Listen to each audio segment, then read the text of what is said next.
So ஆல்ஃபாடு வந்து நம்மளுக்கு எவ்வளோக்கு விற்கிது அப்படின்னு சொன்னால் பாருங்கள், இது இன்னும் புது மாடல். ஸோ ரேவா 5 அப்படின்னா 2023 மாடல். இந்த மாடல் வந்து கிட்டத்தட்ட அது மூவ் ஆகிடுச்சு, அது விற்கலன்னு சொல்லிட்டாங்க, மூவ் ஆகிடுச்சு. ஸோ ஆல்ஃபாடு உங்களுக்கு 2020 மாடல் வந்து கிட்டத்தட்ட 420. ஸோ ஜேபிஒய்க்கு இங்கேயே சேல்ஸ் ஆகுது. அதுக்கப்புறம் டேக்ஸ் கட்டி அதுக்கப்புறமா அதோட ஃபார்முலாலாம் அதோட அதுக்கு தேவையான டாக்குமெண்ட்ஸ்லாம் சப்மிட் பண்ணுறதுக்கு அதுவே கிட்டத்தட்ட ஒரு 3 லேக்ஸ்லேருந்து 5 லேக்ஸ் கிட்ட செலவாகும். கிட்டத்தட்ட ஒரு 45 லேக்ஸ்லேருந்து 50 லேக்ஸ் ஜேபிஒய் வச்சா தான் இங்கே வண்டியவே வெளியே எடுக்க முடியும். அதுக்கப்புறம் ஷிப்பிங் காஸ்ட்டு இதெல்லாம் உங்களுக்கு வரும். அதுக்கப்புறம் விற்கிறவங்க ஒரு ப்ராஃபிட் வைப்பாங்க, ஒரு மார்ஜின் வைப்பாங்க, ஒரு 5 லேக்ஸோ இல்லை 10 லேக்ஸோ மார்ஜின் வைப்பாங்க, ஜேபிஒயில் சொல்கிறேன். ஸோ இதுக்கப்புறமா தான் உங்களுக்கு வண்டி அங்கே கிடைக்கும்.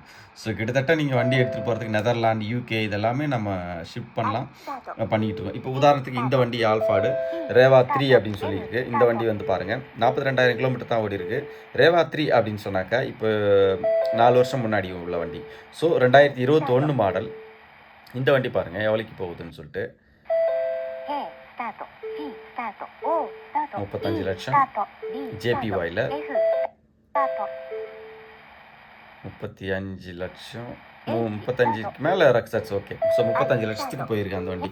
ஸோ அது வந்து மார்க் ஸ்கோர் வந்து கம்மி, அதனால் அந்த வண்டி ரொம்ப கம்மியாக போயிருக்கு. ஸோ இது வந்து உரிக்கிரி, இந்த பாருங்க, இந்த வண்டியுமே கொஞ்சம் ஸ்கோர் கம்மி, அதனால் போயிடுச்சு. ஸோ ஸ்கோர் கம்மியான வண்டி வந்து அட்வைசபிள் கிடையாது. ஸோ அதனால் நாங்கள் எப்பவுமே ஸ்கோர் அதிகமாக உள்ள வண்டி தான் நாங்கள் செலக்ட் பண்ணி எடுப்போம். ஸோ உங்களுக்கு தேவைன்னா இது வந்து ஆன்லைன் மார்க்கெட்டிங், டைரெக்டாகவும் என்னால் போக முடியும். டைரெக்டாகவும் நாங்கள் வந்து டோக்கியோ ஆக்ஷன், இது வந்து டோக்கியோ ஆக்ஷன், ஆக்சுவலாக Tokyo auction, Yokohama auction, Osaka, Nagoya, Hiroshima, கியூசுன்னு சொல்லிட்டு ஒரு இது நார்த் சைடு பக்கம் உள்ளது. இது மாதிரி எல்லா இடத்துக்குமே நாங்கள் போயிட்டு உங்களுக்கு வந்து ஆக்ஷன்லேருந்து வண்டி எடுத்து மோஸ்ட்லி நார்வே, அதுக்கப்புறம் யூகே இதெல்லாமே அனுப்புகிறோம் நாங்கள். யூகே, நார்வே, யூரோப் கண்ட்ரீஸில் எங்கெல்லாம் ரைட் ஹேண்ட் டிரைவ்ஸ்க்கு யூஸ் பண்ணுறாங்களோ அங்கெல்லாம் அனுப்புகிறோம். New Zealand, maximum New Zealand, UK, Netherland, Australia. So இது 3 தான் வந்து ஃபோக்கஸிங். அதுக்கப்புறமா வந்து ஆஃப்ரிக்கன் கண்ட்ரிஸ்க்கு எல்லாமே அனுப்புகிறோம். ஸோ மேஜராக அனுப்புறது வந்து டான்சானியாவுக்கு தான் அனுப்பிச்சிட்ருக்கோம் நிறையா. ஸோ உங்களுக்கு வண்டி வேணும்னா எங்களை கனெக்ட் பண்ணலாம்.